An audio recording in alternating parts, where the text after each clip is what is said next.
Les métiers de l'hospitality s'appliquent à un sujet qui est clé, qui est l'expérience collaborateur. Et en fait, l'expérience collaborateur et les besoins des collaborateurs et des entreprises qui sont nos clientes ont beaucoup changé sur les dernières années. D'abord, elle est devenue beaucoup plus holistique. C'est un grand mot, holistique, mais en fait, quand on parle d'expérience collaborateur, on parle plus simplement d'enquête d'engagement, d'avantages sociaux, de politique RH. Aujourd'hui, les collaborateurs, ils vivent leur entreprise à travers des centaines de micro-moments chaque jour. La facilité d'entrer dans les locaux, trouver de l'aide, se sentir bien accueilli ou se sentir reconnu dans la boîte, obtenir de l'aide de collaborateurs. Et donc en fait, cette expérience collaborateur, elle se situe au croisement du travail, des lieux, des services, de la culture, du leadership, bref, c'est vraiment tout un ensemble. C'est pour ça qu'on parle d'holistique. Deuxième sujet, en quoi elle a changé, elle est devenue cette expérience plus intentionnelle. Et pourquoi? Parce que le travail est devenu hybride. On a rompu un lien qui était automatique entre être au bureau et être engagé. Alors on parlait avant de présentéisme et d'absentéisme, oui, mais aujourd'hui les collaborateurs ils choisissent désormais quand et surtout pourquoi ils viennent. Ça signifie que l'expérience elle doit mériter une présence. On parle en anglais de worth the commute. Le lieu de travail il est passé d'un espace obligatoire à un espace qui doit être porteur de sens. Et le sens on le trouve dans la collaboration et l'interaction avec les autres. Et enfin le troisième point, c'est que l'expérience collaborateur est finalement passée d'une sorte de fonction de support à un véritable levier stratégique. Aujourd'hui, les entreprises se demandent plus est-ce que les RH font quelque chose pour l'engagement. Elles se demandent en quoi l'expérience collaborateur contribue-t-elle à ma performance, à la rétention, à la marque employeur, à la culture. C'est bien plus large et bien plus stratégique. Et aujourd'hui, penser l'expérience collaborateur, c'est perçu comme un avantage compétitif ou bien même comme un risque si on la néglige, cette expérience. Ces changements, ces 3 points que j'ai cités, en fait, font suite à des contextes qui ont changé. Et ces éléments de contexte, tout le monde les connaît, on en parle depuis 5 ans maintenant. Le travail hybride, on en a parlé. Une rareté des talents qui est toujours là, dans certains métiers notamment.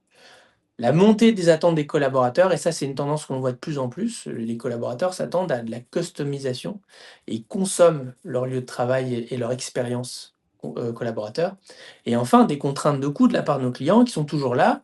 Nos clients souhaitent toujours être de plus en plus efficients dans la gestion de tous ces sujets. Alors, maintenant, il y a une question qui se pose, c'est qu'est-ce que ces tendances de fond veulent dire sur l'évolution des métiers de l'hospitality et que veut dire finalement l'hospitality dans ce nouveau contexte, qui est finalement pas si nouveau que ça, mais qui devient aujourd'hui une attente claire de la part des collaborateurs. Alors, déjà, chez Circles, nous, on dit souvent que stratégie sur l'expérience collaborateur, ça montre des intentions, mais l'hospitality, ça montre de l'attention. Une entreprise, elle peut avoir d'excellentes politiques RH, elle peut avoir une magnifique raison d'être, des bureaux modernes, mais si l'expérience au quotidien est froide et transactionnelle, source de friction, les collaborateurs ne se sentiront pas engagés. Et donc l'hospitality joue un rôle là-dessus très clair et à principalement 3 niveaux, essentiellement. D'abord, l'hospitality, ça humanise l'organisation. Les équipes d'accueil, les services de conciergerie, les animateurs de communauté, ce qu'on appelle les community managers, créent des moments de reconnaissance, des moments d'attention, des moments de confiance. Et ces moments, on l'a vu juste avant, dans ce sur quoi on échangeait avant, ils comptent bien davantage sur le plan émotionnel que beaucoup d'initiatives corporate qui par ailleurs sont nécessaires. Deuxièmement, l'hospitality, ça réduit la friction dans le travail quotidien. Avant, on parlait beaucoup des irritants.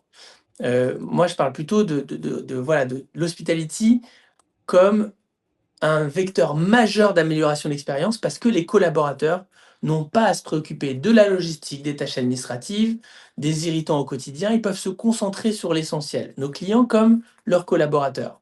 Et donc l'hospitality est donc pas un nice to have, c'est un facteur de performance, clairement, et de productivité.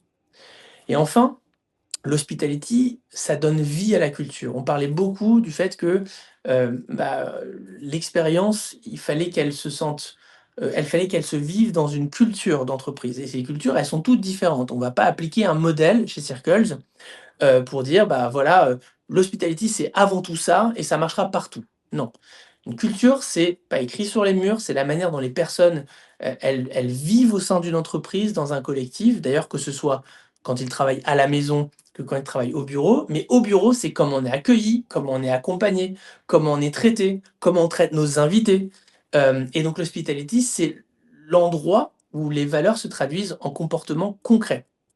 Dans un monde hybride, c'est encore plus déterminant.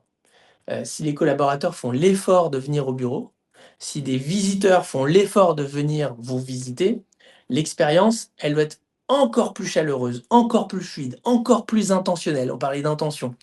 Bien plus qu'un travail à domicile ou une réunion par Teams.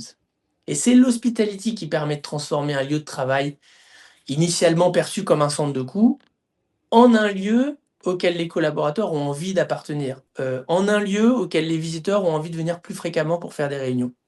Donc c'est ça qui est vraiment très important. C'est aussi un lieu où les gens vont interagir et vivre des expériences qui ont du sens.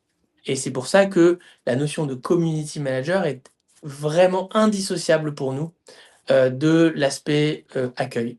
Quels événements on va pouvoir créer? Quelle dimension collective on va pouvoir, créer? Et donc quel sens d'appartenir à quelque chose d'un peu plus grand on va pouvoir créer.